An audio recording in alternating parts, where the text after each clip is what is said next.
जो राजा मरुत थे, उन्होंने राजसूय यज्ञ करने के लिए हिमालय के उत्तरी भाग में बहुत सारी सामग्री इकट्ठी करी। हम भी घर पे गृह प्रवेश होता है तब यज्ञ करते हैं, तब बहुत सारा सामग्री लाके इकट्ठा करना होता है। आधा एक घंटा यज्ञ चलता है, उसके लिए भी हमें बहुत सारी सामग्री लानी होती है। शुद्ध घी है, जौ है, अनेक प्रकार की लकड़ियां हैं, बहुत सारी सामग्री लगती है। व्यक्ति को पूरा दिन उस सामान को खरीदारी करने में लग जाता है। उस यज्ञ की रूपरेखा क्या थी, व्यवस्था क्या थी, उसके बारे में हम पढ़ते हैं। यज्ञ करवाने वाले पुरोहित थे सम्रत मुनि। यज्ञ करवाने वाले पुरोहित कौन थे? सम्रत मुनि। 60 किलोमीटर लंबा यज्ञ कुंड बनाया गया। यज्ञ कुंड लंबा कितना बनाया? 60 किलोमीटर लंबा। हम कितना बनाते हैं? थोड़ी सी जगह में यज्ञ कुंड बनाते हैं। वहां पे राजसूय यज्ञ की बात चल रही, कोई साधारण यज्ञ की नहीं। उसके लिए उन्होंने 60 किलोमीटर लंबा यज्ञ कुंड बनाया जिसमें आहुति दी जाएगी, और उसके ऊपर 240 किलोमीटर के क्षेत्र में सोने का मंडप बनाया। और उसके ऊपर जो मंडप था, जो साया करने के लिए, उसको सजाने के लिए कितना क्षेत्र में बनाया? 240 किलोमीटर के क्षेत्र में मंडप बनाया। और मंडप किसका बनाया? कपड़े का नहीं, सोने का मंडप बनाया। आज हम मंडप लगाने के लिए जैसे ही बात करने जाते हैं, कपड़ा अच्छा होना चाहिए, उसके अंदर बहुत अच्छी डिजाइन होनी चाहिए। परंतु भक्तों, यहाँ पर उल्लेख आ रहा है कि 240 किलोमीटर वर्ग क्षेत्र में जो मंडप बनाया गया वो सोने से सुसज्जित था। जिस भारत देश को गरीब कहा जाता है, वहाँ के वैभव के बारे में वर्णन आ रहा है कि जो राजा थे उनके पास कितना धन था, कितना खजाना था कि वो 240 किलोमीटर के क्षेत्र में सोने का मंडप बना रहे हैं। हाथी की सूंड के समान घी की मोटी धारा उसमें प्रवाहित हो रही थी। और घी कैसे प्रवाहित कर रहे थे? हाथी की सूंड होती है, कभी तालाब में प्रवेश करके जब जल से खेलता है तो वो जल जैसे फेंकता है ना, हाथी की सूंड कितनी मोटी होती है, उतनी मोटी धारा यज्ञ में शुद्ध घी के रूप में प्रवाहित हो रही थी। आज हमें शुद्ध घी खाने के लिए नसीब नहीं होता है।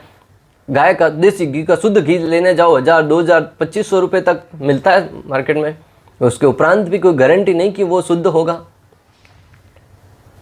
तो शुद्ध घी खाने के लिए नहीं है। उस समय वहां पर इतने बड़े यज्ञ, और वो यज्ञ के ऐसा नहीं कि हम आहुति देते, कुछ ऐसे आहुति दिया।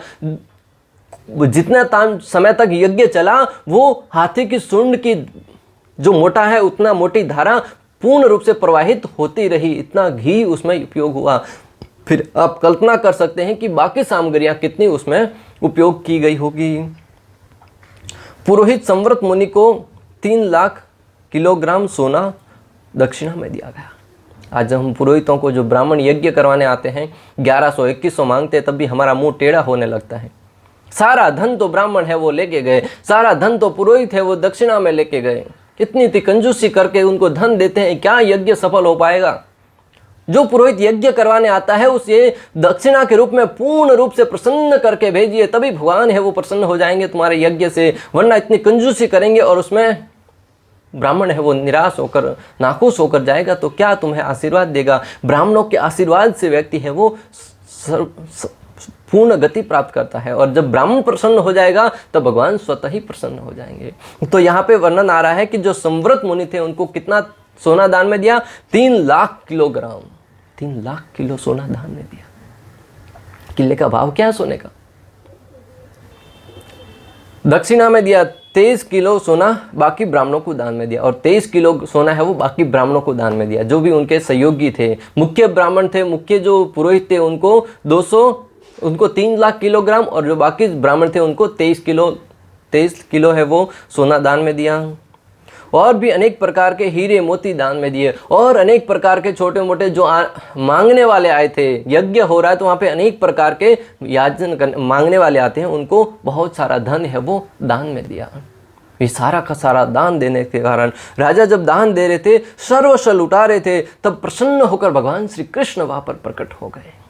यह है प्रसन्नता से दिए हुए दान की महिमा भक्तों। हम जेब में से पैसा निकल नहीं रहा होता, जबरदस्ती सामने वाला मांग रहा है तो देना पड़ रहा है करके देते हैं, उसमें भगवान प्रसन्न नहीं होते। यहाँ पर राजा ने अपना सर्वस्व लुटा दिया। भगवान श्री कृष्ण अपने आप को, अपने भक्तों के प्रेम को देखकर रोक नहीं पाए, स्वयं वहां पर अवतरित होकर उस राजा से कहने लगा, हे राजन, मैं तुम्हारे दान देने की प्रवृत्ति से प्रसन्न हूं, मांगिए क्या मांगना चाहते हैं।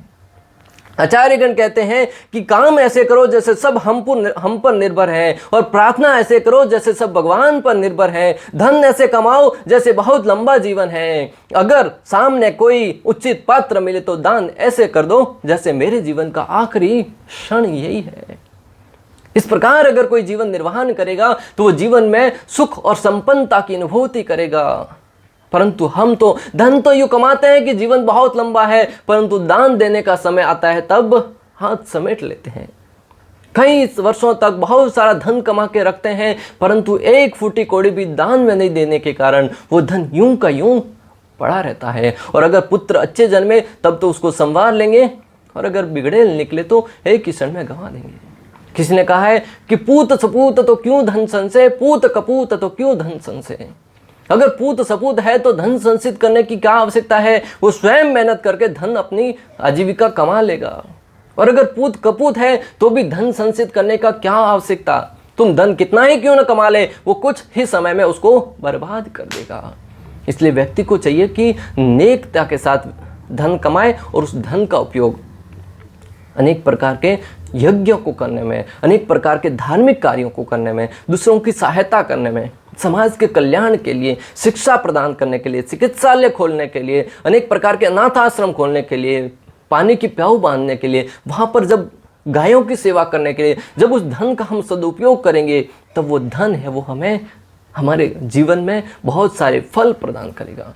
और उस फल के स्वरूप हम आध्यात्मिक कार्यों को कर पाएंगे, और उस आध्यात्मिक कार्यों को करने से भगवान प्रसन्न होंगे, और उस राजा की भांति हम भगवान श्री कृष्ण के शरणों की सेवा प्राप्त कर पाएंगे।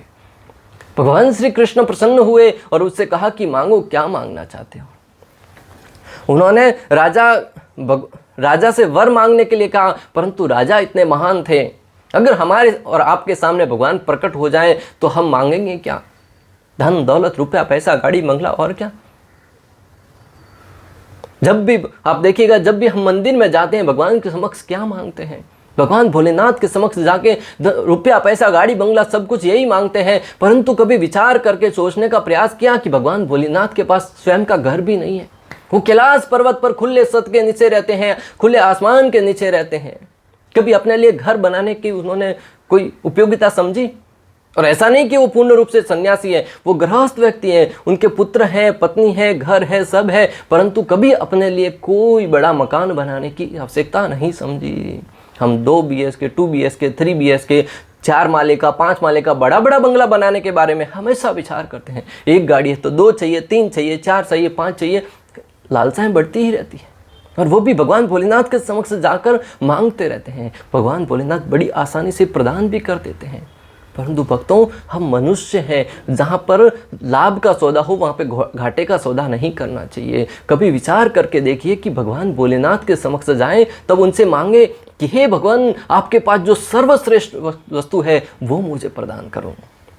हम अपनी शक्ति से, अपनी सामर्थ्य से, अपनी बुद्धि से बहुत कम मांग लेंगे भक्तों, परंतु जब भगवान पर छोड़ देंगे कि भगवान आपके पास जो महत्वपूर्ण वस्तु है वो मुझे प्रदान करो, तब निश्चित रूप से हमारे जीवन के लिए जो उपयोगी होगा वो भगवान आशुतोष हमें प्रदान करेंगे। और उस अवस्था में आप और हम प्रसन्न हो जाएंगे भक्तों। वरना ये धन दौलत रुपया पैसा कितना ही क्यों ना आ जाए, जीवन में शांति नहीं आ पाएगी, जीवन में सुख शांति समृद्धि नहीं आएगी, और ही हमारे कलह का कारण बनते जाएगी। यहाँ पर राजा है वो भगवान के सामने स्तुति करते हुए कहने लगे, हे भगवान, मुझे धन दौलत रुपया पैसा नहीं चाहिए, मुझे मात्र चाहिए तो आपके श्री चरणों की सेवा, मुझे आपके भक्तों के संग चाहिए। मैं अब चाहता हूँ तो जन्म जन्मांतर तक आपकी भक्ति में लीन रहना चाहता हूँ। आज का मानव अधोगति की तरफ बढ़ रहा है भगवान को भूलने के कारण। उस राजा के से सीखना चाहिए हमें कि भगवान के सामने जाए तो भगवान की भक्ति मांगना चाहिए, भगवान से प्रेम करने का स्वभाव मांगना चाहिए।